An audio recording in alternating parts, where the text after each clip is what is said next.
Just when you think it will get going again, Liz Fair and Johnny Sunshine. Let's turn to the weekly Groan. Ford Galaxy time again. Hopefully, the last I'm going to mention this for a while anyway, as I'm getting fed up with this now. This is actually a bit out of date, but I didn't want to waste the script. I bought this vehicle 12 years ago, and it does seem like I'm going on, but it's generally been great. Like any vehicle, though, it does have problems.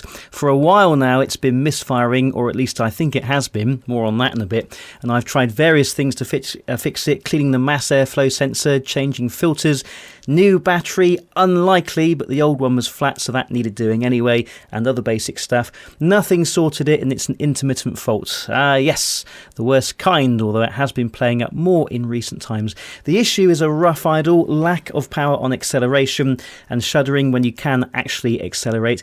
In the end, I booked it into a local garage because I'd done really all I could with it, and it was time for the professionals to have a look.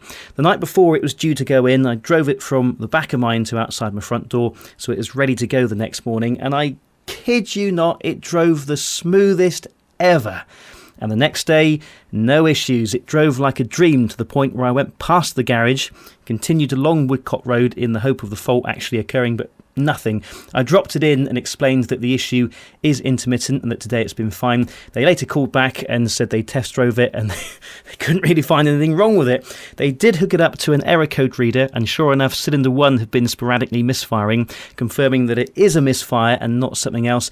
But they didn't want to start changing out parts and costing me money when it may not completely be necessary, because the underlying issue could still be a number of things. And I agree, how can you properly diagnose something in the first place when it's running okay? And I must say they were very good. They didn't charge me for that time, and they gave me a printout of the error codes.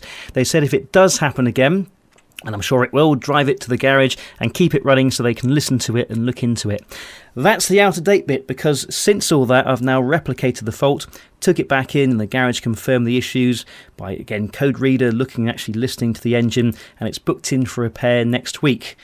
Hopefully that'll be the end of it. The garage will get some more paid work from me soon, as I want the timing belt and water pump replaced as well. And no, there's no way I'm doing that myself.